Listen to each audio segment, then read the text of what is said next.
கொடுக்க வேண்டியது அவங்க கடமை, கேட்டு வாங்க வேண்டியது இவங்க உரிமை. ரெண்டு பேரும் சேர்ந்து நாடகம் ஆடுறாங்க, செட்டிங் பண்ணிக்கிறாங்க, நாடகம் ஆடுவாங்க. எல்கேஜி யூகேஜி பசங்க மாதிரி ஹேஷ்டேக் போட்டு விளையாண்டுட்டு இருக்காங்க. இவர் ப்ரீகேஜி மாதிரி பேசுறாரு. மொழி கொள்கையில பிஜேபி தவறு செய்கிறதுன்னு சொல்லணும். அவரு பிஜேபி தவறு செய்கிறது, இந்தியை திணிக்க கூடாது, இந்தின்னு சொல்லல. அவரு எந்த மொழியும் திணிக்க கூடாது. பிஜேபி சொல்லல, திமுகவும் சொல்லல, இந்தியும் சொல்லல. பாசிசம் பாயம் நம்மளா புரிஞ்சுக்கிட்டு பேசுறோம். ஏன்னா வேற வழி இல்லைல்ல. விஜயை பார்த்து பயப்படுறாங்க. விஜய் நடிகர்னு சொல்றாங்க, அவரை பார்த்து தான் நடிச்சிட்டு இருக்காரு. அதுவும் சட்ட பேண்ட் மாத்தினாவது பரவாயில்ல, அதே சட்ட பேண்ட்டை போட்டு நடிக்கிறாரு. இதெல்லாம் தான் தனிப்பட்ட தாக்குதல். இதுல என்ன அரசியல் விமர்சனம் இருக்கு? அப்படி பார்த்தா ஜெகன்மோகன் ரெட்டி தான் அந்த காக்கி பேண்ட்டையும் வெள்ளை சட்டையும் போட்டுட்டு சுத்தினவர். அதை பார்த்தா விஜய் போட்டாருன்னு சொல்லலாமா? 62 வாரம் விஜய் அவர்கள் எதிர்கட்சியா செயல்படுவாரு, எதிர்கட்சி தலைவரா செயல்படுவாரு. 63 வாரத்துல அதிமுக கூட்டணி கட்சி தலைவர் ஆயிடுவாரா? ஆளுங்கட்சியா கூட ஆகலாம். அதுக்கான சோர்ஸ் இருக்கு நம்மள. அதுதான் 62 வாரம் போட்டிருக்காரு. இது ஏற்கனவே போன ஒரு 62 வாரம் போயிடுச்சு. அதுல என்னவா செயல்பட்டாரு? பணத்தை வச்சு எல்லாத்தையும் பண்ணிடலாம்னு நினைக்கிறாங்க. அப்படிலாம் ஒன்றும் முடியாது. அதிகமான பணத்தை செலவழித்தது இப்ப பார்த்தா பிஜேபி தான். பிஜேபி தான் சொல்றாரு போல. திமுக உங்களுக்கு தோணவே மாட்டேங்குதோ? அவங்க இந்த மாதிரி பிஜேபி மாதிரி எங்கேயும் அவ்வளவு பணத்தை எல்லாம் கொட்டி செய்யலையே. நாங்கெல்லாம் நின்னோம், கூட்டணியில் தான் நின்னோம். என்ன பணம் செலவு பண்ணி என்னத்தை பண்ணாங்க? மீடியா செட்டிங் பண்ணி வச்சிருக்கு திமுக. மீடியா செட்டிங்னா அதெல்லாம் எல்லாமே பாஜக தான் ஞாபகம். அவங்க பிஜேபி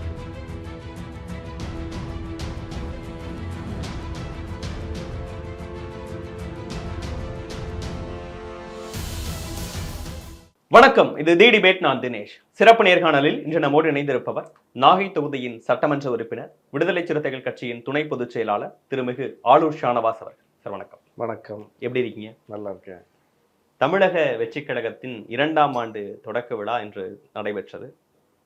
3 பேர் முக்கியமா பேசினாங்க. திருமிகு பிரசாந்த் கிஷோர் சிறப்பு அழைப்பாளராக வந்திருந்தவர், கட்சியின் தலைவர் விஜய் அவர்கள், உங்க கட்சியிலிருந்து அங்க பொதுச் செயலாளராக போயிருக்கக்கூடிய மாறி இருக்கக்கூடிய ஆதவ் அர்ஜுனா அவர்கள். யார்கிட்ட இருந்து ஆரம்பிக்கட்டும்? உங்களுக்கு யாரோட ஸ்பீச் ரொம்ப பிடிச்சிருந்தது? எனக்கு ஏமாற்றம் தான். ஒரு புதிய அரசியல் கட்சிகிட்ட இருந்து வெளிப்பட வேண்டிய எந்த கூறுகளும் தாவைக்காட்ட இருந்து வெளிப்படவே மாட்டேங்குது. அது ஏன்னு தெரியல, எங்கே பிரச்சனை இருக்குன்னு தெரியல. விஜய் உண்மையிலேயே அதிமுகவுக்கு மாற்றாகவோ அல்லது ஆட்சியை பிடிக்க வேண்டும் என்றோ அவருக்கு எண்ணம் இருக்குமானால் அந்த எண்ணத்தை வெளிப்படுத்தக்கூடிய முறையில் அவர் வெளிப்படவில்லை. எந்த வகையிலும் அவர்கிட்ட ஒரு அரசியல் நெடி இல்லை. அவருடைய முதல் மாநாட்டு உரையிலையும் பெரிய அரசியல் நெடி இல்லை. இப்போ அவருடைய உரையை பார்க்கும்போது அது பெட்டர் அப்படின்னு தோணுது. அதுக்கப்புறம் அம்பேத்கர் நூல் வெளியீட்டு விழாலையும் அது உரிய அது எங்க தலைவர் பற்றிய குறை மதிப்பீடு செஞ்சதுனால நாங்கள் ரியாக்ட் பண்ணோம். அது அவர் செய்யலைன்னா நாங்கள் ரியாக்ட் பண்ண வேண்டிய அவசியம் எங்களுக்கு வந்திருக்காது. நாங்கள் ஒரு நட்பு சக்தியாகத்தான் தாவைக்காவை பார்க்குறோம், விஜயை பார்க்குறோம். ஏன்னா பிஜேபியை பார்க்குறது போல், பிஎம்கே பார்க்குறது போல் நாங்கள் டிவிகேவை பார்க்கல.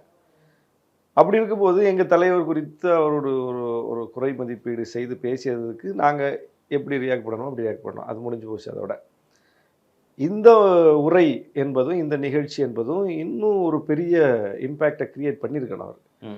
ஆனால் ரொம்ப ரொம்ப சொதப்பல் அப்படின்னு சொல்லக்கூடிய வகையில் தான் அந்த நிகழ்வும் அந்த மேடையும் விஜயுடைய உரையும் அமைந்திருந்தது. பிரசாந்த் கிஷோர் அவர்களுடைய பேச்சிலிருந்து ஆரம்பிக்கணும்னு நினைக்கிறேன். நான் விஜயை தமிழ்நாட்டின் ஒரு புதிய நம்பிக்கையா பார்க்குறேன் அப்படிங்கிறாரு. தமிழ்நாட்டில் இருக்கக்கூடிய 3 முக்கியமான விஷயங்கள் CCD, கரப்ஷன், கம்யூனலிசம், இன்னொன்று டைனாஸ்டி அப்படிங்கிறாரு. இந்த விஷயங்கள்லாம் பேசிட்டு விஜய் அவர்கள் 2026 முதல்வர் ஆவாரு, நான் உங்கள்கிட்ட அதுக்குள்ள தமிழ் கற்றுக்கிட்டு தமிழ்ல பேசுறேன் அப்படிங்கிறாரு. இங்க இருக்கிற ஒவ்வொருத்தங்களும் 10 பேரை தாவேகா தொண்டர்களா மாத்துங்க, உறுப்பினர்களா மாத்துங்கன்னு குறிப்பிடுறாரு. திமுக வெற்றி பெற வேண்டும், நாகை சட்டமன்ற உறுப்பினராக ஷானவாஸ்லாம் வர வேண்டும்னு உங்களுக்காக உழைத்த பிரசாந்த் கிஷோர் அவர்கள் தற்போது விஜய் அவர்கள் 2026 முதல்வர் ஆகணும்னு பேசுறாரு. அவர் பேச்சுல துளியும் உண்மை இருக்காது அப்படின்னு நினைக்கிறீங்களா? அது நடக்காத விஷயம், சாத்தியமே படாத விஷயம்னு நினைக்கிறீங்களா? அதாவது அவர் அரசியல் வியூக வகுப்பாளராக அந்த மேடையில் இருந்தாரா, ஒரு அரசியல் கட்சி தலைவராக இருந்தாரா? விஜயின் நண்பராக, சகோதரராக இருந்தேன், நான் வியூக வகுப்பாளரா வந்தேன்லாம் சொல்லலை அப்படின்னு. அப்போ அவர் கட்சியின் பேரை சொல்லி தான் அவர் அடையாளப்படுத்தினார். அப்போ ஒரு கட்சி தலைவராக அவர் பங்கேற்றிருக்கிறார். ம். விஜய் நண்பர்கள் சினிமா துறையில ஏராளம் பேர் இருக்காங்க. எல்லாரையும் அவர் கொண்டு மேடையில் ஏத்தல. ம். அப்போ நட்பு என்பதையும் தாண்டி அங்க வந்து பிகேக்கு இருக்கக்கூடிய அடையாளம் அங்க ஒரு ரோல் பண்ணுது. அதனால தானே அவர் மேடையேற்றப்பட்டிருக்கிறார். ம். வியூக வகுப்பாளராகவும் நான் வரலன்ட்டார். அப்ப வியூக வகுப்பை விட்டுருங்க. ஆனா அவர் பேசும்போது ஒரு குறிப்பிடுறாரு, நான் இந்த வேலைகள்லாம் விட்டு 4 வருஷம் ஆச்சு. ஆனாலும் விஜயை நான் ஒரு புதிய நம்பிக்கையா பாக்குறது தான் என்னை இங்க வந்து நிப்பாட்டி இருக்குன்னு சொல்றாரு. அதான் ஒரு அரசியல் கட்சி தலைவராக வந்திருக்கார். இப்போ அரசியல் கட்சி தலைவர்களாக நாம யாரை மேடை ஏற்றோம்? கூட்டணி கட்சியை ஏற்றோம். நம்ம கருத்தோடு உடன்பட்டு நிற்கிறவங்களே ஏற்றோம். காங்கிரஸ் கட்சியோடு நாங்கள் உடன்பட்டு நிற்கிறோம். காங்கிரஸ் கட்சியினுடைய கொள்கைகளில் பல முரண்பாடு இருந்தாலும் கூட நாம் முன்னிறுத்துகிற கொள்கைக்கு அவங்க வந்து இடையூறாக வர்றது கிடையாது. இப்போ மும்மொழி கொள்கை விஷயத்தில் இருமொழி கொள்கை தான் நம்ம சொல்கிறோம். இந்தி திணிப்பை எதிர்க்கிறோம். தமிழ்நாடு காங்கிரஸும் சேர்ந்து நம்ம கூட எதிர்க்கிறாங்க. நீட்டு விலக்கு வேணும்னு கேட்குறோம். தமிழ்நாடு காங்கிரஸும் சேர்ந்து கேட்குது. ராகுல் காந்தியும் சேர்ந்து கேட்குறாரு. இது ஒரு மாற்றம். ஆனால் மும்மொழி கொள்கை விஷயத்துக்காக ஒரு கையெழுத்து இயக்கத்தை தொடங்குறாங்க. கையெழுத்து போட மாட்டேங்கிறாரு பிரசாந்த் கிஷோர். அவர் ஏன் சார் போடணும்? வேற ஒரு அவங்க கட்சி ஒண்ணு முன்னெடுக்குது, இவர் வேற ஒரு கட்சிக்காரர் சார். வேற ஒரு கட்சிக்காரரு அந்த ஈவென்ட்ல அந்த கேட்டதே முதல்ல தப்பு, நீங்க கையெழுத்து போடுங்க. அந்த கட்சி முன்னிறுத்தக்கூடிய விஷயங்கள்ல அங்க நடக்க போற மூவ்மெண்ட்ல முதல் மூவ்மெண்ட்ல கூட உடன்பாடு இல்லாதவரை கூட்டிட்டு வந்து நீங்க தமிழ்நாட்டுல மேடை ஏற்றி என்ன நீங்க காட்ட போறீங்க? மக்கள் இதை எப்படி பார்ப்பாங்க? மக்கள் எப்படி பார்ப்பாங்க? நீங்க ஒரு அரசியல் கட்சியினுடைய 2ஆம் ஆண்டு தொடக்க நிகழ்ச்சி நடத்துறீங்க. அந்த 2ஆம் ஆண்டு தொடக்கத்தினுடைய முதல் நிகழ்ச்சியே அந்த கையெழுத்து இயக்கம் தான். தமிழ்நாட்டு மக்களினுடைய உணர்வுபூர்வமான ஒரு இயக்கம் அது. தமிழ்நாட்டு மக்களினுடைய 100 ஆண்டு கால போராட்டத்தினுடைய அடுத்த கட்ட வடிவம் அது. அதுல வந்து உங்களுடைய நலன் விரும்பியாக அந்த மேடையில பேசக்கூடியவர், அந்த நிகழ்ச்சியில பங்கேற்றிருக்கக்கூடியவர் ஒரே ஒரு அரசியல் கட்சி தலைவர் தான் நீங்க அழைச்சிருக்கீங்க. அவரு கூட உடன்படாத ஒரு விஷயத்துல நீங்க எப்படி மக்கள்கிட்ட கன்வே பண்ணுவீங்க? எவ்வளவு முரண்பாடு பாருங்க. அப்போ ஒரு வியூக வகுப்பாளர்களை எல்லா கட்சிகளும் எப்படி பயன்படுத்துவாங்கன்னா பிஹைண்ட் த ஸ்கிரீன் பயன்படுத்துவாங்க. இவங்களும் அப்படிதான் பயன்படுத்துறாங்க. ஜான் ஆரோக்கியசாமி மேடைக்கு வரலையே, இவர் மேடைக்கு வந்துட்டார்ல. சரி, இவர் தான் வியூக வகுப்பாளர் இல்ல, ஒரு கட்சியின் தலைவர்னு நீங்க. ஜான் ஆரோக்கியசாமி இருக்கும்போது அப்புறம் பிகே எதுக்கு வந்தாரு? எல்லாரும் ஒவ்வொரு வேலைகள். உங்க கட்சியில இருந்து போன ஆதவர்ஜுனா தான் சொல்றாரு. இந்த கட்சிக்காரரா இருக்காரு. யூடியூப்ல பல பேர் கேட்பாங்க, ஆதவர்ஜுனா எதுக்கு, ஜான் ஆரோக்கியசாமி எதுக்கு, பிரசாந்த் கிஷோர் எதுக்குன்னு கேட்பாங்க. ஒவ்வொருத்தங்களும் ஒவ்வொரு பணியை செய்யறாங்க. ஆதவர்ஜுனா தாவேக்காவுடைய பொதுச் செயலர் ஆயிட்டாரு.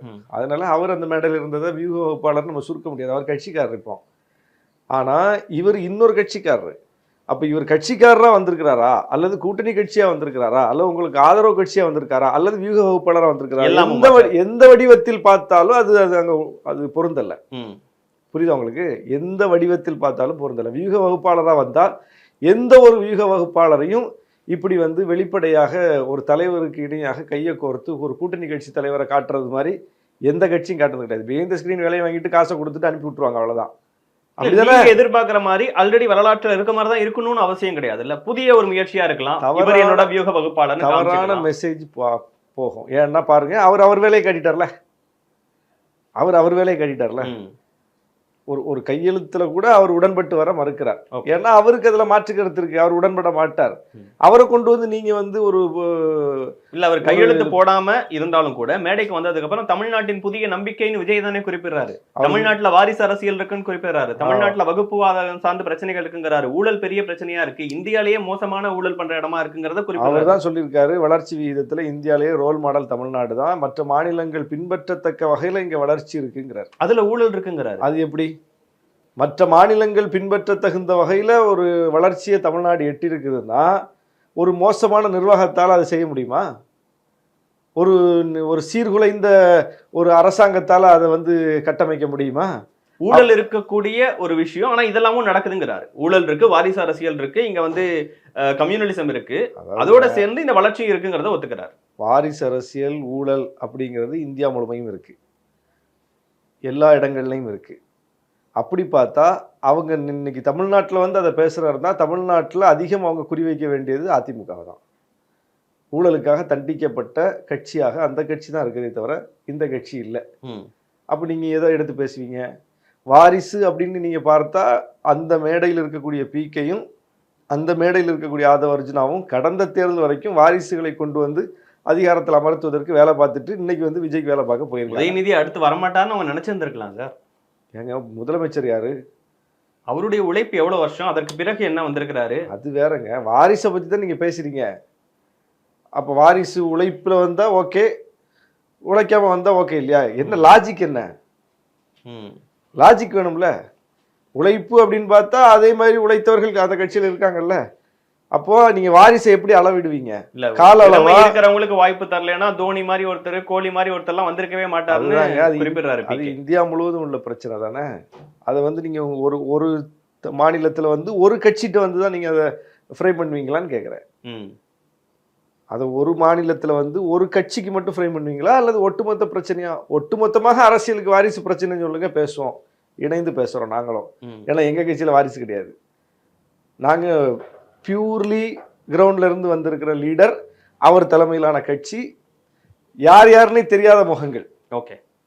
அவருடைய அரணா நிற்கக்கூடிய, அவருடைய கரத்தை வலுப்படுத்தி நிற்கக்கூடிய தளபதிகள் எல்லாருமே யார் யாருன்னே தெரியாது. எல்லாமே அதே மாதிரி கிரவுண்ட்ல இருந்து வந்து நிக்கிறோம். உங்க கட்சி தலைவரும் திருமணமே செய்யாம மக்களுக்காக வாழ்க்கை அர்ப்பணிச்சாரு. அதனால நாங்க வேணா அதை பேச ரெடியா இருக்கோம். ஆனா எங்களை மாதிரி யார் பேச முடியும்? விஜய் பேசுவாரா? அவர் பையன் வந்து எந்த அடிப்படையிலையும் அந்த கட்சிக்குள்ள முன்னிறுத்தப்பட மாட்டார் அப்படின்னு அவர் பேசுவாரா? கமிட் பண்ணவே மாட்டாங்க, கமிட் பண்ணவே முடியாது. நாங்க பேசலாம். எங்க தலைவருடைய குடும்பத்துல இருந்து யாருமே இந்த தலைமை பொறுப்புக்கு வரமாட்டாங்க அப்படின்னு நாங்க சொல்ல முடியும். ஏன்னா அப்படி ஒண்ணும் இல்லைங்க. அப்போ வாரிசு உங்களுக்கு பிரச்சனையே இல்லை, திமுக உங்களுக்கு பிரச்சனை. அப்ப அதையாவது சொல்லி தொலைங்கிறேன். அதை டைரக்டா சொல்லிடுங்க. அதான் சொல்லிட்டாங்களே எல்லாரும், இங்க அரசியல் எதிரி திமுகன்னு சொல்லிட்டாங்களே. அரசியல் எதிரி திமுகன்னு சொல்லிட்டாங்க ஆளுங்கட்சிங்கிற அடிப்படையில. வாரிசு அப்படிங்கிறது அது ஒரு ஒரு பெரிய சப்ஜெக்ட்ல, அது திமுக மட்டும் இல்லைல்ல. ஊழல் அப்படிங்கிறது அது ஒரு பெரிய சப்ஜெக்ட்ல. அதற்காக தண்டிக்கப்பட்டவங்க வேற இல்ல, தண்டிக்கப்படாதவங்களை நோக்கி கேள்வி கேட்கறீங்க. தண்டிக்கப்பட்டவங்களே செய்யாத புனித கட்சியா திமுக? காரங்க மேல வழக்குகள் இருக்கு, ஆனா தண்டிக்கப்படலையே. பொன்முடி அவர்கள் தண்டனை நிறுத்தி வைக்கப்பட்டிருக்கு. ஜெயலலிதா போல தண்டிக்கப்பட்ட ஒருத்தரை காட்டுங்க, சசிகலா போல சிறைக்கு போன ஒருத்தரை காட்டுங்க. நீங்க 2Gல குற்றச்சாட்டின் அடிப்படையில சிறைப்படுத்தினீங்க, வழக்காடி வெளியே வந்துட்டாங்க. எஸ், இப்படி பார்த்தா எடப்பாடி பழனிசாமி தொடங்கி SP வேலுமணி வரை எல்லாரும் மேலயும் வழக்கு இருக்கு. அவங்க எல்லாம் ஜெயில போடுவோம்னா சிஎம் ஊழல் பண்ணிருக்காங்கன்னு தான் சொன்னாரு. அதுதாங்க, எல்லாமே ப்ரூவன் கிடையாது. வழக்கு இருக்கு. நீங்க ஒரு குற்றச்சாட்டுல தண்டிக்கப்பட்டவங்களை நோக்கி நம்ம கேட்கறதுக்கும் தண்டனை கிடைக்காம வந்து விசாரணையா இருக்கிறத வச்சு கேட்கறதுக்கு வித்தியாசம் இருக்கு. நம்ம ஊழலை விட்டுறலாம், வாரிசு அரசியலை விட்டுறலாம். ரெண்டுமே வந்து சப்ஜெக்ட் கிடையாதுங்கிற. மக்கள் அதை சப்ஜெக்டாவே பார்க்கல. தமிழ்நாட்டு மக்கள் அதை பார்க்க மாட்டாங்க. தமிழ்நாட்டு இஷ்யூவே வேற. இவங்களுக்கு இஷ்யூவை கையில் எடுக்க தெரியாததுனால, அல்லது அதுக்குள்ள வீரியமா போக முடியாததுனால நான் இஷ்யூஸை வந்து இஷ்யூஸாக எடுக்கிறாங்க. தமிழ்நாட்டினுடைய இஷ்யூ என்னது? மாநில சுயாட்சி, சமூக நீதி, மொழி உரிமை. அதை எங்கேயாவது விட்டு கொடுத்ததா தாவேகா? என்ன பேசியிருக்காங்க சொல்லுங்க. அவர் என்ன பேசினார் பாத்தீங்களா? இன்னைக்கு கூட திடீர்னு ஒரு புதுசா ஒரு பிரச்சனை கிளப்பி இருக்கிறாங்க, மும்மொழி கொள்கை அப்படிங்கிற ஒரு விஷயம். யாரு கிளப்புனது? யாரு திடீர்னு கிளப்புனது? யாரு? மத்திய அரசு புதிய கல்வி கொள்கை திட்டத்தை கொண்டு வருது. ஒன்றிய அரசு தானே செஞ்சிருக்காங்க. அப்போ ஒன்றிய அரசு தானே குற்றம் சாட்டணும். அதுல ஃபைட் பண்ற மாநில அரசு அது உங்களுடைய நிலைப்பாடு. அவரு சொல்றாரு கொடுக்க வேண்டியது அவங்க கடமை, கேட்டு வாங்க வேண்டியது இவங்க உரிமை. ரெண்டு பேரும் சேர்ந்து நாடகம் ஆடுறாங்க, செட்டிங் பண்ணிக்கிறாங்க. நாடகம் ஆடுவாங்க. LKG UKG பசங்க மாதிரி ஹேஷ்டேக் போட்டு விளையாண்டுகிட்டு இருக்காங்க. இவர் ப்ரீ-KG மாதிரி பேசுறாரு.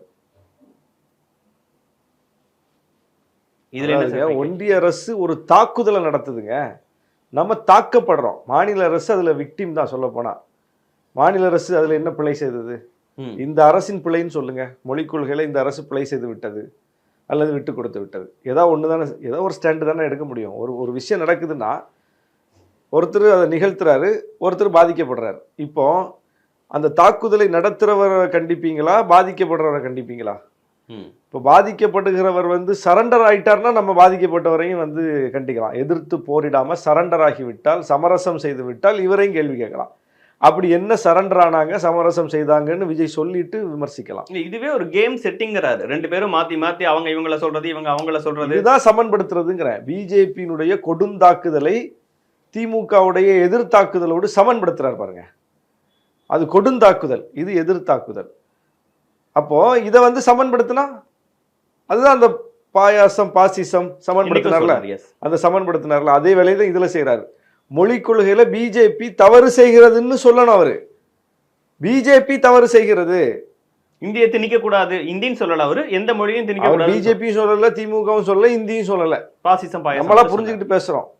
ஏன்னா வேற வழி இல்லைல்ல. நம்மளா புரிஞ்சுக்கிட்டு பேசிட்டு இருக்கோம். ஒரு நாகரிக அரசியலை கடைபிடிக்கிறார். ஆமா, அது நாகரிகமாவே இருக்கட்டும், அது பிரச்சனை இல்லை, அது அவருடைய உரிமை. ஆனா ஒன்றிய அரசினுடைய தாக்குதலை திமுகவுடைய போராட்டத்தோட சமன் பண்ணக்கூடாதுல்ல. ஒரு தாக்குதல் மாநில அரசின் மீது நடத்தப்படுது. மாநில அரசு 2000 கோடி போகுது, ஐயோ ஏற்கனவே நிதி சுமையில் இருக்கிறோம், கல்வி கட்டமைப்புக்கு நிதி வேற தேவைப்படுது, இதுல 2000 கோடி சரி அவன் சொல்ற இடத்துல கையெழுத்து போட்டு வாங்கி போகணும். வாங்கி இருந்தால் விஜய் சொல்லலாம், அவன் அடிக்கிற மாதிரி அடிக்கிறான், இவங்க அழுகுற மாதிரி அழுதுட்டு போய் கையெழுத்த போட்டு போயிட்டாங்க, நாங்க வந்தா இப்படியெல்லாம் சமரசம் செய்ய மாட்டோம், இந்த ஒன்றிய அரசை நாங்க உண்டு இல்லைன்னு பண்ணுவோம் அப்படின்னு சொல்லி அவர் சொன்னா அது ஒரு புதிய அரசியல். அல்லது ஏற்கனவே டைல்யூட்டான அரசியல்ல இருந்து ஒரு ஸ்பிரிட்டான அரசியல் அப்படின்னு சொல்லலாம். இதுல பிஜேபி அவங்க அரசியலை செய்றாங்க, திமுகவும் கூட்டணிகளும் எதிர் அரசியலை செய்றோம். தாவேகா என்ன அரசியல் பண்ணுதுங்கிறதான் கேள்வி. தாவேகா அவரும் இவரும் ஒண்ணுன்னு சொல்லுது. 2 பேரும் சேர்ந்து செய்யற செட்டிங் டிராமா. எப்படி 2 பேரும் சேர்ந்து எப்படி செட்டிங் பண்ண முடியும்? உணவு பாதுகாப்பு சட்டத்தில் கையெழுத்து போடணும்னு பிஜேபி சொல்லிச்சு, எடப்பாடி போட்டார். உதயமின் திட்டத்தில் கையெழுத்து போடணும்னு பிஜேபி சொல்லிச்சு, எடப்பாடி போட்டார். நீட்டு விலக்கு தரமாட்டோம்னு பிஜேபி சொல்லிச்சு, ஓகே எடுத்துக்கங்க அப்படின்னு அவர் ஆட்சியில் வந்துருச்சு, நீட் வந்துருச்சு. வேளாண் சட்டத்தை கொண்டு வந்தாங்க, ஆதரிச்சிட்டார். முத்தலாக் சட்டத்தை கொண்டு வந்தாங்க, ஆதரிச்சிட்டார். காஷ்மீர் 370 பிரிவை நீக்கினாங்க, ஆதரிச்சிட்டார். சிஏஏ கொண்டு வந்தாங்க, இதனால எந்த இஸ்லாமியர் பாதிக்கப்பட்டார் சொல்லுங்க அப்படின்னு அந்த சிஏனுடைய தூதுவரா நின்று சட்டமன்றத்தில் பேசினார். இது போல இப்பவும் பிஜேபி அரசு பல்வேறு சட்டங்களை திட்டங்களை கொண்டு வந்துகிட்டே இருக்குது. இந்த 4 ஆண்டு காலத்தில் இந்த முதலமைச்சர் ஒரு சட்டத்திலாவது ஒரு திட்டத்திலாவது பிஜேபிக்கு உடன்பட்டு கையெழுத்து போட்டார்னு சொல்லுங்க, பேசலாம். விஜயால் அப்படி சொல்ல முடியலையே. அப்போ நீங்க திமுகவின் போதாமைகளை சொல்லி களத்துக்கு வர்றீங்க, அரசியல் எதிரின்னு அறிவிச்சிட்டீங்க. அந்த அரசியல் எதிரியினுடைய போதாமையை காட்டி நீங்க அதை விட தீவிரமான களத்துக்கு வந்திருக்கணும், வரல. அங்கெல்லாம் மிஸ் பண்றாருன்னு நினைக்கிறீங்களா? களத்துல யார் நிக்கிறா? இந்திய எழுத்துக்கள் அழிப்பு போராட்டத்தை யார் முன்னெடுத்திருக்கா? இப்போ சொல்லுங்க. நாளைக்கு வழக்குகள் பாய்ஞ்சதுன்னா என்ன, தாவேக்காக்கு மேல பாயுமா, திமுகக்கு மேல பாயுமா, திமுக கூட்டணி கட்சிக்கு மேல பாயுமா, யார் மேல பாயும்? அப்போ களத்தை யார் கையில வச்சிருக்கா? ஆளும் கட்சியாக இருந்து ஒரு எதிர்கட்சி பண்ண வேண்டிய ரோலை இன்னைக்கு திமுக பண்ணிட்டு இருக்கு, கூட்டணி கட்சிகள் நாங்க பண்ணிட்டு இருக்கோம். இதுல பண்ண வேண்டியது யாரு? ஒரு புதிய வரவு இன்னும் வேகமா களத்துக்கு போயிருக்கணும்ல. இந்த மக்களுக்கு பிடிச்ச நான் அரசியலுக்கு வரேன், அதை தாங்கிக்க முடியாம எப்படி எதிர்கொள்றது? அரசியலுக்கு வரவே இல்லையங்க. அரசியலுக்கு வர்றதுங்கிறது என்னதுங்க? அரசியலுக்கு வர்றதுங்கிறது களத்துக்கு வர்றது. ஒவ்வொரு பிரச்சனைகள்லையும் போய் முதன்மை கரம் எடுப்பது, முதன்மை குரல் கொடுப்பது, அந்த பிரச்சனையை தன் பிரச்சனையா பார்த்து ஒட்டுமொத்த மக்களின் கவனத்தையும் தன் பக்கம் திருப்புவது. மும்மொழி கொள்கை விஷயத்துல அப்படி விஜய் திருப்பி இருக்காரா? ட்வீட் போட்டாரு. இந்தி திணிப்பு விஷயத்துல அப்படி திருப்பி இருக்காரா? களத்தை தன் பக்கம் திருப்பி இருக்காரா? எதுலயா ஒண்ணுல திருப்பி இருக்காரா சொல்லுங்க. திருப்பரங்குன்றம் இஷ்யூ ஓடிச்சு, விஜய் ஏதாவது பேசினாரா? பெரியார் இஷ்யூ ஓடிச்சு, விஜய் ஏதாவது கருத்து சொன்னாரா? களத்தை கையில எடுத்தாரா? ஒரு யூடியூப் சேனல் நீங்க எடுத்தீங்க களத்தை கையில, ஒரு கட்சி கையில எடுத்திருக்கணும்ல. விடுதலை சிறுத்தைகள் நாங்க எடுத்தோம், திமுக எடுத்தாங்க, அவங்கவுங்க ரோலை பண்ணாங்க. அதுல சீமான் தானே ஒரு வளரும் கட்சி தானே, அவருக்கு ஏன் பதில் சொல்லி அவருக்கு அடையாளம் கொடுக்கணும்னு பார்த்தாங்களா? திமுக தலைவர்கள் ரியாக்ட் பண்ணாங்கல்ல, எங்க தலைவர் ரியாக்ட் பண்ணார்ல, அதிமுக ரியாக்ட் பண்ணாங்க, எல்லா கட்சியும் ரியாக்ட் பண்ணிச்சுல்ல. இதே விஜயை பேசியிருந்தா ரியாக்ட் பண்ணாம விட்டுருப்பாங்களா? விஜயை பத்தி அவர் ராலியில் அடிபட்டு செத்து போயிடுவேன்னு சொன்ன உடனே ரியாக்ட் பண்ணாங்களா இல்லையா? அப்ப விஜய் தன்னுடைய கொள்கை தலைவராக ஏற்றுக்கிட்ட தலைவரை பத்தி பேசுறாங்க. விஜயை பேசினதை விடவும் பெரிய ஆத்திரம் பெரியாரை பத்தி பேசணும்னா தாவேக்காவுக்கு வந்திருக்கணும். ஏன்னா கொள்கை தலைவர். விஜயை பத்தி பேசினா கூட பதில் சொல்றதுக்கு விஜய் இருக்காரு, பெரியாரை பத்தி பேசுறதுக்கு பதில் சொல்ல பெரியார் இருக்காரா? அப்ப மறைந்து விட்ட ஒரு தலைவரின் நியாயங்களை யார் பேசணும்? மறைந்த தலைவர் பேச முடியாது. அப்ப யார் பேசணும்? யார் அவங்கள தலைவரா ஏத்துக்கிட்டாங்களோ அவங்க தான் பேசணும். அதுதான் நம்ம கடமை அந்த இடத்துல. அப்போ பெரியார் இல்ல, அவர் தன் தரப்பு வாதங்களை வைக்கிறதுக்கு பெரியாரின் பிள்ளைகள் இருக்கிறோம், நம்ம தான் பேசணும். பெரியாரின் கொள்கை வழி வாரிசுகள் இருக்கோம், நம்ம தான் பேசணும். அப்ப பெரியாரின் கொள்கை வழி வாரிசுன்னு தன்னை விஜய் சொல்லிட்டதுக்கு அப்புறம் பெரியார் கொச்சைப்படுத்தப்படுகிறார், பெரியார் என்கிற அந்த ஆளுமை மீதான ஒரு பெரிய தாக்குதல் நடக்குதுன்னா பதில் சொல்லணும்ல. பிஜேபி போய் நாங்க சொல்லுங்கன்னு கேட்கலையே. பிஜேபியோட கொள்கை தலைவர் பெரியார் இல்லையே. தாவை கேட்டா ஏன் கேட்கறது? ஒவ்வொருத்தங்களுக்கும் கொள்கை தலைவர் அறிவிச்சிருக்கீங்க, பேசுறது உங்களுடைய ஸ்ட்ராட்டஜி நினைக்கிறீங்க. அப்ப சீமானுக்கு ஒரு இடம் கொடுக்க வேணாம்னு நினைக்கிறது அவங்களுடைய. அப்ப நீங்க உங்களை பத்தி அவர் பேசும்போது இடம் கொடுத்துருக்க கூடாது. அவர் யாரையுமே நான் தனி மனித தாக்குதல் எவ்வளவு பண்ண மாட்டேங்கிற ஒரு எவ்வளவு நிலைப்பாடு. ஆத்திரத்தோட வெளிப்பட்டீங்க, எத்தனை ஸ்போக் பர்சன்ஸ் வந்து பேசுனீங்க. விஜய் பேசுற கூட பரவாயில்ல, அவங்க கட்சிக்காரங்க வந்து பேசியிருக்கலாம்ல அந்த விஷயத்துக்கு பதில் சொல்லி. அப்ப எதுலயுமே அவங்க வந்து லைம் லைட்ல இல்ல. ஓகே, உங்க கட்சியில இருந்து துணை பொதுச் செயலாளராக இருந்து எல்லோருக்குமான தலைவர் அம்பேத்கர் புத்தக வெளியீட்டு விழாவில் சில கருத்துக்களை பேசுறாரு விஜய்க்கு ஆதரவா. அதற்கு பிறகு உங்க சைட்ல இருந்து நிறைய எதிர்ப்புகள் கிளம்புது, சஸ்பெண்ட் செய்யப்படுறாரு, தாவேக்காலேயே இணைஞ்சிட்டாரு ஆதவ அர்ஜுனா அவர்கள். அவருடைய முதல் மேடை தாவேக்கா கட்சியில் இணைந்த பிறகு அவர் பேசிய பேச்சு ரசிக்கத்தக்கதாக இருந்ததா? இல்லை, அவர் எங்கள் கட்சியில் இருந்து பேசும்போது தான் நாங்கள் வந்து அது எங்கள் கட்சியினுடைய போக்குக்கு, எங்கள் தலைவருடைய முடிவுகளுக்கு எதிராக இருக்குங்கிறதுனால நாங்கள் முரண்பட்டு அது வந்து எதிர்த்தோம், விமர்சித்தோம். இப்போ அவர் இன்னொரு கட்சிக்காரர் விஜயின் அம்பாசிடரா செயல்படுறாரு. அவரு இன்னொரு அது எங்க கட்சியில இருந்துட்டு விஜயின் தூதுவரா செயல்பட்டா ஒண்ணு எங்க கட்சிக்கு செயல்படணும், அல்லது விஜய் கட்சிக்கு போய் விஜய் கட்சிக்கு செயல்படணும். அந்த ரெண்டுக்கும் மத்தியில நின்றுட்டு எங்க கட்சிக்குள்ள இருந்துகிட்டே விஜய் கட்சிக்கு வேலை செஞ்சதுனால நாங்க விமர்சிச்சோம். இப்ப விஜய் கட்சிக்காரர் அவர் ஆயிட்டாரு. அவர் தாவேக்காவினுடைய பொதுச் செயலாளர். அவர் ஆசைப்படி, எங்க ஆசைப்படி எங்க கட்சியில இருந்ததுதான் எங்களுக்கு வந்து எந்த ஆற்றலும் எங்க கட்சிக்கு பயன்படணும் தான் நாங்க விரும்புவோம். அதனால வந்து எங்களுக்கு வருத்தம் தான். எங்க தலைவரே அதை சொல்லிட்டாரு. சரி, வந்தாரு, ஆக்டிவா இருந்தாரு, இன்னைக்கு வேற ஒரு கட்சிக்கு போயிட்டாருங்கிறது எங்களுக்கு வருத்தம் தான். ஆனா இன்னொரு கட்சிக்கு போயிட்டது அவர் முடிவு. போன பிறகு அவர் வைக்கக்கூடிய அரசியல் விமர்சனங்களுக்கு நாங்க பதில் சொல்லலாம். அந்த அடிப்படையில அவர் வாரிசு அரசியலை பத்தி பேசுறாரு, மன்னராட்சியை பத்தி பேசுறாரு. ஏற்கனவே பேசினது தான். அவரும் 2021 வரைக்கும் இதே வாரிசுகளுக்காக வேலை பார்த்தவர் தான். என்ன இதே மாதிரி அவர் வந்து அப்பவும் உதயநிதி சட்டமன்ற தேர்தலில் போட்டிட்டாருங்க. அமைச்சர் பதவி வேணானாரு, மந்திரி பதவி வாங்க மாட்டேனாரு. இல்லைங்க, சட்டமன்ற உறுப்பினரா போட்டிட்டார்ல. ஒரு சட்டமன்ற உறுப்பினர் அமைச்சர் ஆவார்ல, ஒரு சட்டமன்ற உறுப்பினர் முதலமைச்சர் ஆவார்ல. அதுதானே தோற்றுவாய். அதனுடைய நுழைவாயிலே சட்டமன்ற உறுப்பினர் ஆகிறது தானே. ஒரு சட்டமன்ற உறுப்பினர் எந்த நேரம் வேணாலும் யார் வேணாலும் அமைச்சர் ஆகலாம், எந்த நேரம் வேணாலும் யார் வேணாலும் முதலமைச்சர் ஆகலாம். சட்டமன்ற உறுப்பினர் ஆகிருக்கணும், அவ்வளவுதான். அப்ப சட்டமன்ற உறுப்பினர் உதயநிதி ஆகிறாருக்கும் போதே அது வந்து புரிஞ்சுக்க முடிஞ்ச ஒரு விஷயம் தான். எல்லாராலும் புரிஞ்சுக்க முடிஞ்ச விஷயம். அங்க தேர்தல் வியூக வகுப்பாளராக இருந்து திமுக பணியாற்றியவரால் புரிஞ்சுக்க முடியாதா? இன்னும் சொல்ல போனா அங்க உள்ள வேலை பார்த்தவரால் புரிஞ்சுக்க முடியாதா? வெளியே இருந்து பாக்குறவங்களுக்கு கூட தெரியாம இருந்திருக்கலாம். உள்ள வேலை பார்க்குறவருக்கு தெரியாம இருக்குமா? அதுவும் அரசியல் வேலை பார்க்குறவருக்கு தெரியாம இருக்குமா? வேற வேலை எதுவும் பார்க்கல, அவர் அரசியல் வேலை தான் பார்க்குறாரு, தேர்தல் வேலை தான் பார்க்குறாரு. அப்போ அவருக்கு எல்லாமே தெரியும். வேற ஏதோ அவருடைய தனிப்பட்ட முரண்பாட்டின் காரணமாக அவர் வந்து அந்த எதிர் அரசியலை இப்போ பேசுகிறாரு. சரி, அதுவும் அவருடைய உரிமை. ஆனால் இதில் என்ன நம்ம அடிப்படையில் பார்க்கணும்னா, திரும்பவும் அந்த இடத்துக்கு தான் கொண்டு வந்து அவர் விடுறார். திமுக எதிர்ப்பு அப்படிங்கிற இடத்துக்கு, வாரிசு ஊழல் அப்படின்னு சொல்லி நீங்கள் ஒரு கட்சியை மட்டும் எதிர்த்து பேசினா தமிழ்நாட்டில் எடுபடாது. இல்லை சார், தமிழ்நாட்டில் ஆளுங்கட்சியாக ஒருத்தங்க இருக்காங்க, அவங்க அநியாயத்துக்கு ஊழல் பண்ணுறாங்கன்னு சொல்கிறாரு. எங்கள் தலைகளில் கடனை ஏற்றி வச்சுட்டாங்க, திட்டங்களை கொண்டு வந்து வளர்ச்சி திட்டங்கள் பண்ணி அதுலேருந்து ஊழல் பண்ணால் கூட பரவாயில்ல, ஏதோ ஒரு வகையில் ஏற்றுக்கலாம். இவங்க கடனை வாங்கி அதில் ஊழல் பண்ணிக்கிட்டு இருக்காங்க, இதெல்லாம் நம்ம எப்படி ஏற்றுக்க முடியும் அப்படின்னு ஒரு ஆதங்கத்தை வெளிப்படுத்துறாரு. இதெல்லாம் எந்த சான்றும் கிடையாது. ஊழல் பண்ணியிருக்காங்க இந்த 4 ஆண்டுகளில், என்ன ஊழலுக்கு சான்று இருக்கு இவர்கிட்ட? எந்த நீதிமன்றத்துக்கு போய் இவர் வழக்காடிட்டு இருக்காரு?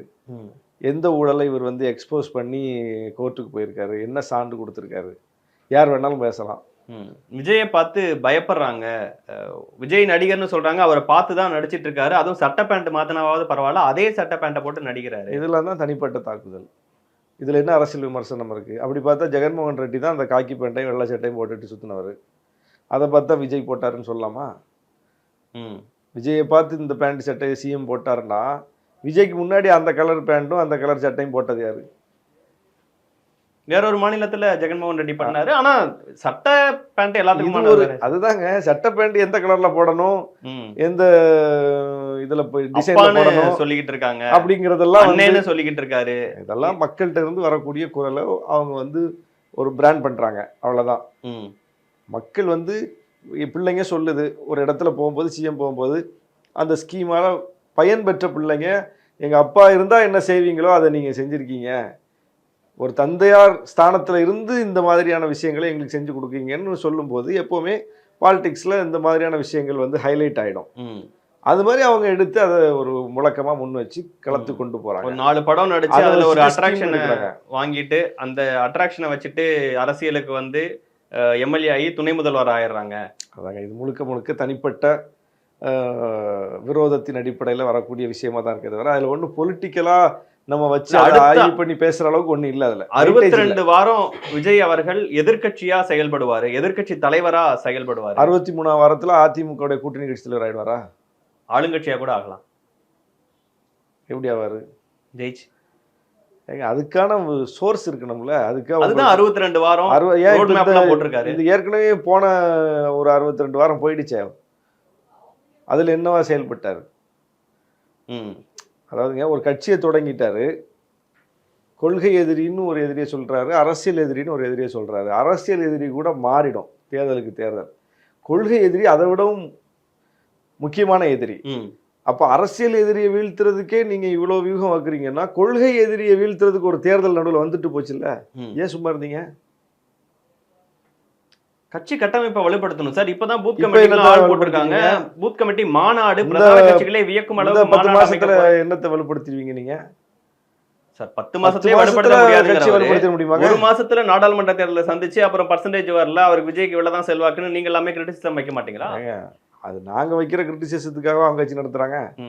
அவங்க தான் சொல்றாங்க கொள்கை எதிரின்னு. கொள்கை எதிரியை வீழ்த்துறதுக்கு ஒரு வாய்ப்பு வந்துச்சுல்ல, உங்க ரோல் என்னன்னு கேட்குறேன் பாலிடிக்ஸ்ல. அப்போ கொள்கை எதிரியே எதிர்க்க மாட்டீங்க களத்தில் போய். அரசியல் எதிரிங்கிறது மாறிக்கிட்டே இருக்குங்க. நாளைக்கு அவரே சொல்லிட்டாரு நிரந்தர நண்பனும் இல்லை நிரந்தர இது இல்லை. நாளைக்கு திமுகவோட விஜய் சேர மாட்டார்னு ஏதாவது இருக்கா? எதுக்குமே இல்லை. நீங்களே நாளைக்கு தாவேக கூட சேரலாம், எது என்ன வேணாலும் நடக்கலாம். அப்போ நாங்கள் பிஜேபியோட சேர மாட்டோம்னு இருக்குல்ல, அது மாதிரி அவங்களுக்கு இருக்கா தெரியல. அவங்களும் அரசியல் எதிரின்னு கொள்கை எதிரின்னு சொல்லிட்டாங்க. அரசியல் எதிரியோட சேர்ந்துருவான், யார் வேணாலும் சேர்ந்துருவாங்க. திமுகவும் அதிமுகவுமே அரசியல் எதிரிகள் தானே சார், கொள்கை எதிரிகள்னு சொல்ல முடியாது. திமுக அதிமுக நேர் எதிரிகள். நேர் கொள்கை ரீதியாக எந்த பிரச்சனையும் இல்லை, நேர் எதிரிகள். அதனால அவங்க சேர மாட்டாங்க. அப்படி பார்த்தா பிஜேபி காங்கிரஸுக்கு கொள்கை நிறைய விஷயங்கள் உடன்பட்டு போகுது. நேர் எதிரிகள்லாம் சேர மாட்டாங்க. என்ன நம்ம இடபிள்யூஎஸ் விஷயத்துல எல்லாம் ஒன்று தான் அவங்களுக்கு கொள்கை, என்ன மாற்றுக் கொள்கை, எல்லாம் ஒரே கொள்கை தானே. ஆனால் அரசியல் ரீதியாக நேர் எதிரி, அதனால சேராது. அதனால அதையும் இது ஒன்றும் இல்லை. ஆனால் விஜய் வந்து எந்த கட்சியோடய சேர்வார். கொள்கை எதிரின்னு பிஜேபி சொல்லிட்டதுனால பிஜேபியோட சேர மாட்டார் நம்ம நம்புகிறோம். அப்போ அந்த கொள்கை எதிரியை வீழ்த்துவதற்கு ஒரு தேர்தல் வந்துட்டு போச்ச நடுவில் புறக்கணிச்சிட்டார், கடந்து போயிட்டார். அப்போ அவர்கிட்ட வந்து ஒரு தேர்தல் அரசியலுக்கான எந்த கட்டமைப்பும் அவர்கிட்ட இல்லை. தேர்தலை பார்த்து மாறிக்கிட்டே இருக்கும். கட்சி கட்டமைப்பை வலுப்படுத்திட்டு நம்ம தேர்தலை சந்திக்கலாம். இப்போ அடுத்த பார்லிமெண்ட் எலெக்ஷன் அவர் புறக்கணிக்க அப்படின்னா 2026 அவர் சந்திக்க முடியாது. அதுதான் காரணம்னா 2027 தேர்தலுக்கு நேரம் இல்லை. பூத் கமிட்டி ஏஜென்ட்ஸ் மாநாடே நடத்துவேன், மற்ற பிரதான கட்சிகள்லாம் வியக்கும் அளவுக்கு அந்த மாநாடு இருக்கும். அது ஒரு ஈவெண்ட், அது ஒரு ஈவெண்ட். இப்போ கட்சிக்காரங்க எல்லாரும் எங்கெங்கன்னு அடையாளப்படுத்தி அதை பண்ணி போட்டுருவாங்க. வெறும் பூத் ஏஜென்ட் போட்ட உடனே கட்சி கட்டமைப்பு வந்துருச்சு தேர்தலை சந்திச்சிடலாம்னு சொல்லிட முடியுமா? அது அது அவர் அப்பவே கூட செஞ்சிருக்கலாம். எல்லாரும் இப்படிதான் வந்து இன்னும் நடக்காதுங்கிறீங்க. 67 நடந்தது, 77 நடந்தது, அடுத்து நடக்கும் 2026க்காக இப்ப அவர் செய்யறாருல. இதை அவர் கட்சி தொடங்க போறாருன்னு 3 வருஷம் முன்னாடி முடிவு பண்ணிட்டார்ல.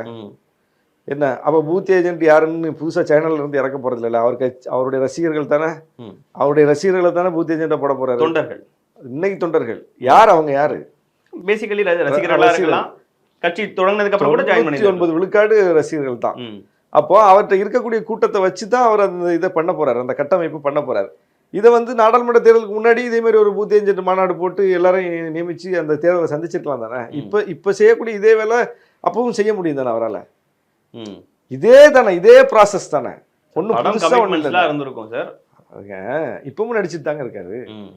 இப்பவும் அதே கமிட்மெண்ட்ஸ் தான். நீங்க எது என்ன மாறிடுச்சுன்னு விஜய்கிட்ட எனக்கு சொல்ல வரீங்க? எல்லாரும் ஒரு வருஷத்துல தேர்தலுக்கு நேரம் இல்லைங்க. எல்லா கட்சியும் தேர்தல் வேலைக்கு போயாச்சு. 26 தேர்தல் ஏதோ இன்னும் ஒரு 10 வருஷம் கழிச்சு வர்ற மாதிரியே பேசிக்கிட்டு இருக்கீங்க. ஆல்மோஸ்ட் நாங்கெல்லாம் பதவி ஆல்மோஸ்ட் முடிஞ்ச மைண்ட் செட்ல தான் நாங்களே இருக்கோம். எல்லாருமே அந்த தேர்தலுக்கு தயாராயிட்டாங்க, அதை நோக்கி போயிடுச்சு. அப்ப இப்பதான் நீங்க வந்து கட்டமைப்பு வலுப்படுத்தி 26ல தேர்தலை சந்திக்க போறோம்னு சொல்லுவதே அது ஒரு ஃபேக்குன்னு சொல்றேன். 67 நடந்த மாதிரி 77 நடந்த மாதிரி இப்ப நடக்கும். 67 என்ன நடந்துச்சு? அண்ணா முதல்வர் ஆனார். எப்படி ஆனாரு?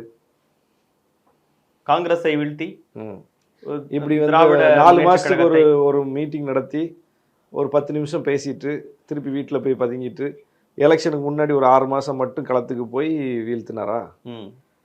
அவர் எப்போ 49ல் கட்சி ஆரம்பிச்சாருங்க, 57ல் தேர்தலை சந்திச்சாரு, 62ல் தேர்தலை சந்திச்சாரு, 57ல் 15 தொகுதிகள் வென்றாரு, 62ல் வந்து 50 தொகுதிகள் வென்றாரு, 67ல் 7 கட்சி கூட்டணி அமைத்து, அதுவும் பெரிய முஸ்லீம் லீக் காயிதே மில்லத்து, ராஜாஜி சுதந்திரா கட்சி, இடதுசாரிகள், அப்புறம் வந்து நம்ம மாப்போசி தமிழரசு கட்சி, ஆதித்தனார் நாம் தமிழர் கட்சின்னு எல்லா கட்சியும் சேர்த்துக்கிட்டு வலிமையான ஒரு கூட்டணி அமைச்சு எதிரியை வீழ்த்தினார்.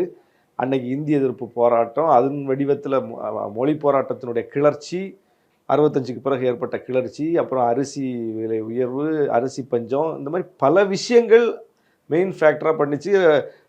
நம்ம இவர் எம்ஜிஆர் சுடப்பட்டது, ஏகப்பட்ட விஷயங்கள் வந்து இருக்கு. அதில் 77 என்ன சொல்லுங்க? எம்ஜிஆர் எம்ஜிஆர் 4 வருஷத்துல கட்சி ஆரம்பிச்சு 4 வருஷத்துக்குள்ள முதல்வர் ஆனார். 4 வருஷம். அதுக்கு முன்னாடி திமுக அந்த கட்சி தொண்டர்கள் எங்கிருந்து வந்தாங்க? திமுக.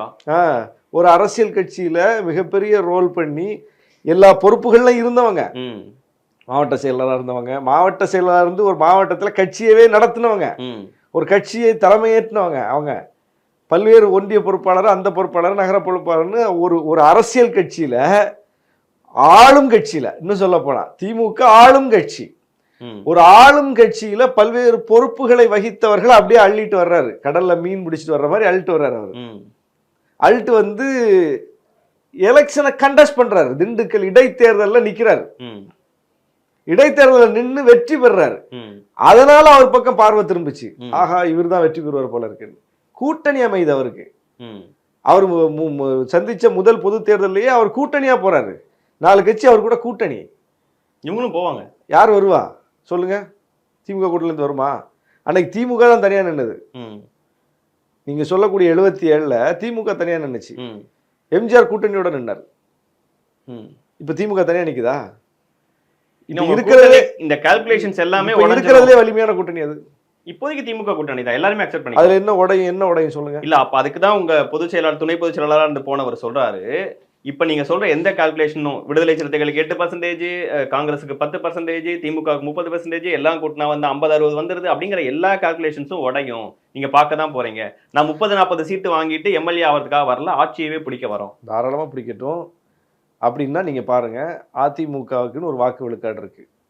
இப்போ அவர் 30-40 சீட்டு வாங்கிட்டு நாங்க வந்து ஒரு ஜெயிச்சுட்டு ஒரு சப் பிளேயரா வரலன்னு சொன்னாலே அப்ப அதிமுக கூட்டணி இல்லைன்னு அர்த்தம். 30-40 சீட் ஜெயிச்சுட்டு அதாங்க. அது அப்படின்னா அதிமுக கூட கூட்டணி இல்லைன்னு அர்த்தம். அப்படிதானே? தெரியல அவர் என்ன, அவர் ஸ்டேட்மெண்ட் அதானே சொல்லுது. அவர் சொன்ன ஸ்டேட்மெண்ட் இது. நாங்க கூட்டணி இல்ல அவங்களோட இவ்வளவு கம்மி சீட்ஸ்ல போறோம்னு சொல்ல, 30-40 எம்எல்ஏக்கள் ஜெயிக்கிறதுக்காக நாங்க வரல, ஆட்சியவே பிடிக்கிறதுக்காக வந்து. அப்படின்னா என்ன அர்த்தம்? விஜய் முதலமைச்சராக போறாரு, 234 தொகுதியில கண்டஸ்ட் பண்ண போறாங்க அப்படின்னு தானே அர்த்தம். திமுக 200 தொகுதியில ஜெயிக்க போறோம்னு சொன்னா 34 தொகுதி தான் கூட்டணிக்கு ஒதுக்குவாங்கன்னு அர்த்தம். அப்படி இல்ல, கூட்டணியா சேர்ந்து தானே. சரி, 150 தொகுதியில போட்டிடணும்ல. அப்படின்னா சரி, திமுக போட்டிடுற மாதிரியாவது விஜய் போட்டிடணும்ல, அதிமுக போட்டிடுற மாதிரியாவது விஜய் போட்டிடணும்ல. அப்ப தனியா தானே போட்டிடணும். அதிமுகவோட தலைமையில கூட்டணி அமைச்சு அதிமுகவோட கூட்டணி வச்சுட்டு எப்படி 150 சீட் நிக்க முடியும்? கூட்டணின்னு அறிவிக்கலையே பொதுச் செயலாளர் மறுத்து. கூட்டணி இல்லைன்னு பொருள்னு சொல்றேன். அவருடைய இந்த ஸ்டேட்மெண்ட் படி எடுத்தா கூட்டணி இல்லைன்னு வச்சுதான் நீங்க பேசணும். ஓகே, அப்போ நீங்க வந்து தாவேக்கா தனியா நிக்க போறாங்க அல்லது ஒரு கூட்டணி அமைக்க போறாங்க அவங்க தலைமையில. அப்போ அதிமுகவுக்கு 20 விழுக்காடு ஓட்டு இருக்கு, அதை அசைக்க முடியாது. ஏன்னா அது அதிமுகவுடைய பியூர் ஓட்டு. அது இரட்டை இலைக்கான ஓட்டு, அது எம்ஜிஆருக்கான ஓட்டு, அது அதிமுகவுக்கான ஓட்டு. அது வந்து எடப்பாடி அதை கரெக்டாக வாங்கிடுவார். திமுக கூட்டணி கட்சிகள் எங்களுக்கு இருக்கிற ஓட்டை நாங்கள் வாங்கிட்டோம், புதுசாக வாங்காட்டா கூட விட்டுருங்க, இருக்கிற ஓட்டை வாங்கிடும். விஜய் எவ்வளோ வாங்குவார்? நாம் தமிழர் எவ்வளோ வாங்குவாங்க? பிஜேபி எவ்வளோ வாங்கும்? இப்போ எத்தனை பிளேயர்ஸ் இருக்காங்க? என்ன வேணாலும் மாறலாம்ல. அப்போ ஒரு பெரிய ஆன்டி இன்கம்பன்சி வரலாம். என்ன இந்த 6 மாசத்துல என்ன வரலாம் தெரியல. அதான் 62 வாரம் இருக்கு. எதிர்க்கட்சி 2011 அவர் சொல்றாரு. 2011ல் 2G ஸ்பெக்ட்ரம்னு சொல்லி அதுக்கு 2 வருஷத்துக்கு முன்னாடியே ஒரு கருத்தை விதைச்சு 1 வருஷமா நாடாளுமன்றத்தை முடக்கி 1,76,000 கோடின்னு சொல்லி மிகப்பெரிய பரப்புரை செய்து ஆராசா, கனிமொழி இவங்களெல்லாம் சிறைப்படுத்தி அவங்க 1 வருஷத்துக்கு மேல ஜெயிலில் இருந்து பயங்கரமான ஒரு கேம்பெயின் அது. புரியுதா உங்களுக்கு? அதனால திமுக ஆட்சிக்கு மேல வேற எந்த ஒரு விமர்சனமும் கலைஞருக்கு கிடையாது. ஈழப்பிரச்சனையில 2009 தேர்தலில் திமுக அதிக சீட்டு ஜெயிச்சுட்டாங்க. அதனால அது வந்து அதுல ரோல் பண்ணல. நீங்க ஈழம் உச்சத்துல இருக்கும்போது, அந்த போர் உச்சத்துல இருக்கும்போது, இனப்படுகொலை நடந்த நேரத்திலேயே இங்கே திமுக காங்கிரஸ் கூட்டணி அதிக இடம் ஜெயிக்குதுங்க. ம். என்ன எங்கள் தலைவர்லாம் ஜெயிக்கிறார் 2009 தேர்தலில் முதல்ல நாடாளுமன்ற உறுப்பினர் ஆகிறார். அப்போ பார்த்துங்க. அப்போ அது வந்து ஒரு பெரிய ரோல் இங்கே பண்ணியிருக்கோம் அப்படின்னா அது நடந்திருக்காது. திமுக கூட்டணி அதில் வெற்றி பெற்றிருக்க முடியாது. அப்போது 2011 நடக்கிற தேர்தலில் போய் ஈழத்தை வச்சு நீங்கள் அதை பேசக்கூடாது. அது நாம் தமிழர் அவங்களுடைய கிரெடிட்டுக்காக அவங்க பேசிப்பாங்க. ஓகே. 2G தான் அதில் மெயின் ரோல். அப்புறம் நம்ம விஜயகாந்த் அதிமுக கூட்டணி அதெல்லாம் சேர்ந்து ஒரு ரோல் பண்ணுது அந்த இடத்துல. அப்போ ஜெயலலிதா மிகப்பெரிய ஆளுமை மிக்க தலைவர், அந்த பிரச்சனையெல்லாம் கரெக்டாக அட்ரஸ் பண்ணாங்க. அதுக்கு முன்னாடியே அவங்க வந்து ஒரு மிகப்பெரிய ரோல் பண்ணிக்கிட்டே இருந்தாங்க. ஸோ நீங்கள் சொல்றது இந்த 62 வாரம் இவங்க நல்லா பண்ணாங்கன்னா நம்ம பார்க்க 62 வாரத்தில் அதை பண்ண முடியாதுங்கிறேன். ஏங்க, அதாவது வலிமையான வாக்கு வங்கியை நிரூபித்த ஏற்கனவே ஆளுங்கட்சியாக இருந்த ஒரு கட்சி அதை பயன்படுத்தி அதை தலைமையேற்று அந்த எதிர்ப்பு அரசியலை செஞ்சு அறுவடை எடுக்கிறதுக்கும், ஒரு தேர்தல் ஒரு இடைத்தேர்தலை கூட சந்திக்க தயங்கி ஒதுங்கி பதுங்கி நிற்கிற கட்சி வந்து இது மாதிரியான ஒரு பெரிய எதிர்ப்புணர்வு வந்து அதை பயன்படுத்தி ஒரு கூட்டணி அமைச்சு செஞ்சிருங்கிறதும் அது வந்து நம்பும்படியா இல்லைல்ல. இவர் ஆதவர்ஜுன் அவர்கள் பேசும்போது இன்னொரு விஷயம் குறிப்பிடுறாரு. இவங்க வந்து ஒரு அடக்குமுறைகளை ஏவறாங்க, சிறையில கூட தள்ள முயற்சி பண்றாங்க, சிறைக்கே போனாலும் நாங்க தயங்க மாட்டோம், செயின்ட் ஜார்ஜ் கோட்டைக்கு நாங்க போவோம் அப்படிங்கிற வார்த்தைகள்லாம் பயன்படுத்துறாரு. பிஜேபி சொல்றாரா? திமுக என்ன அடக்குமுறை ஏவனாங்க? அதுக்கு முன்னாடி பேசின கொள்கை பரப்பு செயலாளர் ராஜ்மோகன் அவர்கள் பேசிட்டு இருக்காரு. அதுல பாட்டியெல்லாம் தேடுறாங்க, ட்வீட் போட்டதுக்கு, ஒரு போட்டோ போட்டதுக்கு அப்படின்லாம் சொல்றாரு. அதெல்லாம் தானே அடக்குமுறை? என்ன, அதான் எனக்கு தெரியல. எப்படி யாராவது அரெஸ்ட் பண்ணியிருக்காங்க? தமிழ்நாட்டுல திமுக ஆட்சியில ட்வீட் போட்டதுக்காக அரெஸ்ட்லாம் நடக்கவே இல்லையா? அவதூறு பேசுனா சட்டம் பாயுங்க. நீ எல்லாரும் தான் ட்வீட் போடுறாங்க. எவ்வளோ பேர் வந்து விமர்சித்து எத்தனை பத்திரிகையாளர்கள் எழுதுறாங்க, எல்லாரையும் வீடு தேடி போலீஸ் போயிடுச்சா என்ன? அப்பட்டமான அவதூறு செய்கிறாங்க. அவதூறு செய்தால் சட்டம் பாயுங்கிறது அவங்க செய்கிறவங்களுக்கே நல்லா தெரியுமே. ஒரு அவதூறான கருத்தை எழுதுறாங்க, தவறான கருத்துக்களை பரப்புறாங்க, சமூகத்தில் குழப்பத்தை ஏற்படுத்துகிற கருத்தை பரப்புறாங்கன்னா சட்ட நடவடிக்கைக்கு உட்படுத்தணுமா வேண்டாமா? அதை சொல்லுங்க. நிச்சயம் பண்ணணும். அப்புறம் பணத்தை வச்சு எல்லாத்தையும் பண்ணிடலாம்னு நினைக்கிறாங்க. அப்படிலாம் ஒன்றும் முடியாது.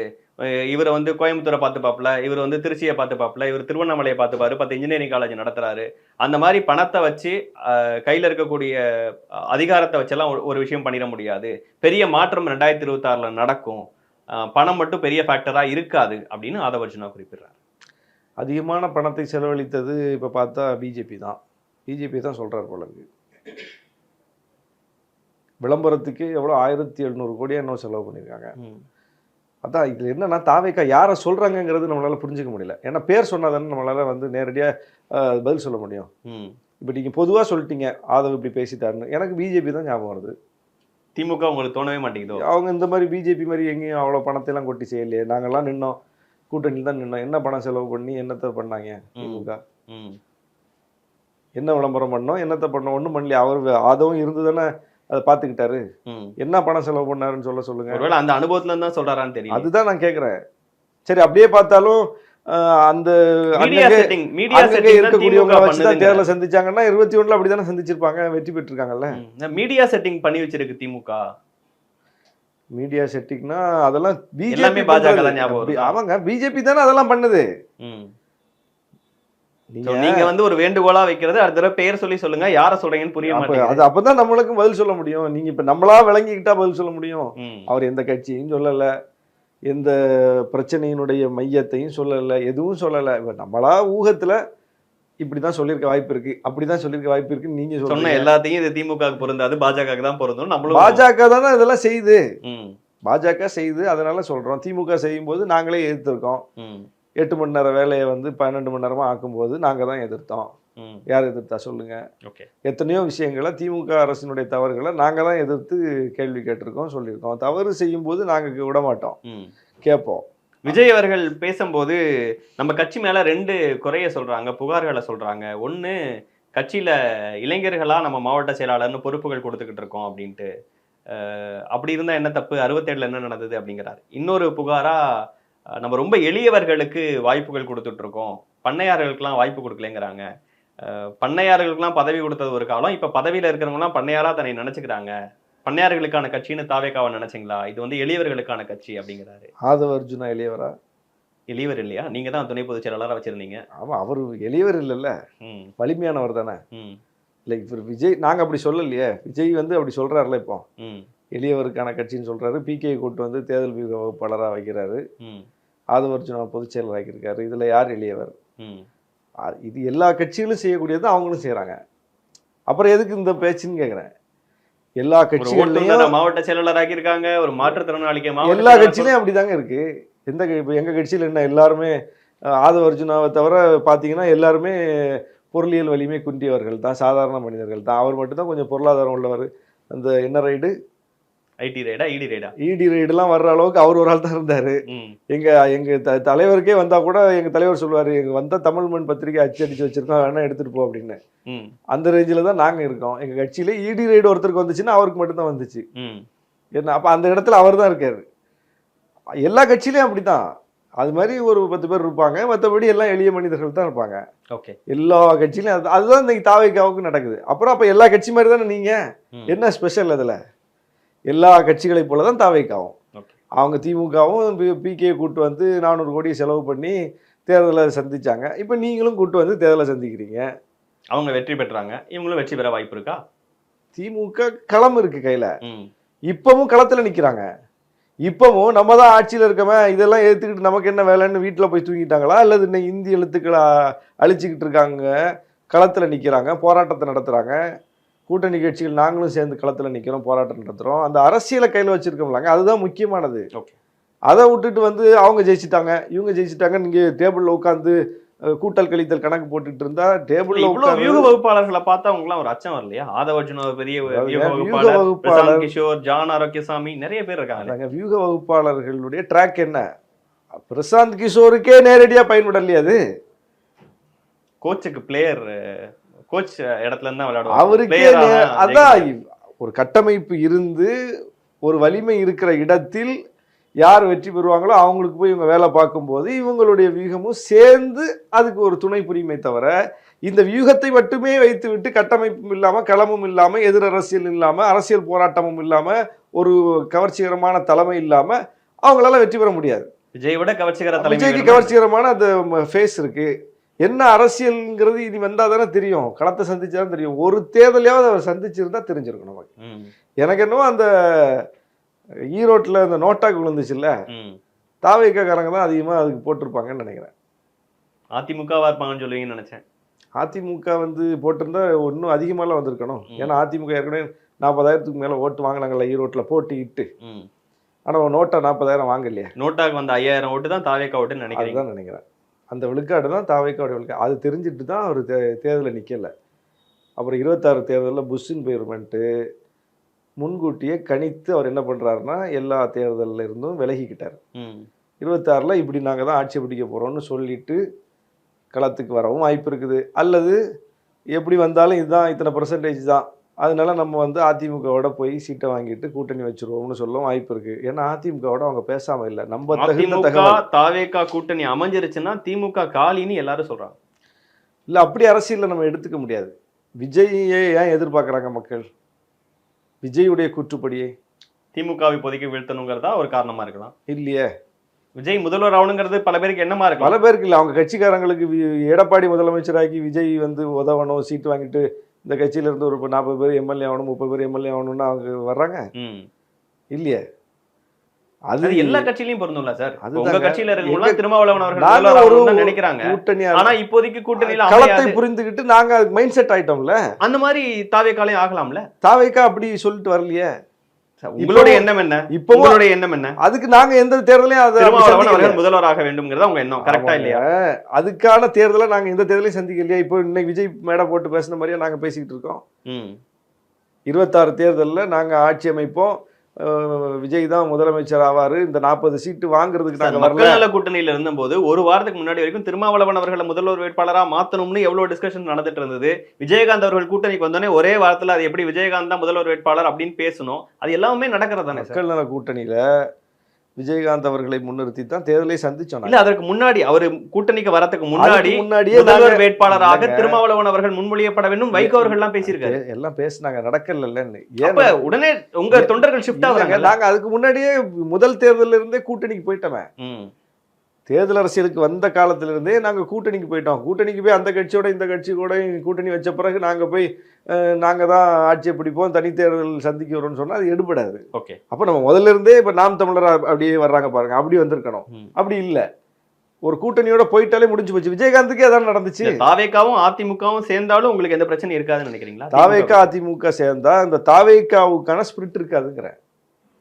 அதுவும் ஒரு கட்சி, அவ்வளவுதான், இதுதான்பா அரசியல் அப்படின்னு மக்கள் மைண்ட் செட் ஆயிடுவாங்க. விஜய் வேணும், 100க்கும் மேற்பட்ட சீட்டு, அவர் துணை முதல்வர், இந்த மாதிரி பொறுப்புகள்லாம் பார்க்கும்போதும் அதுதாங்க எடப்பாடி முதல்வருங்கிறது அங்க முக்கியமான விஷயம்.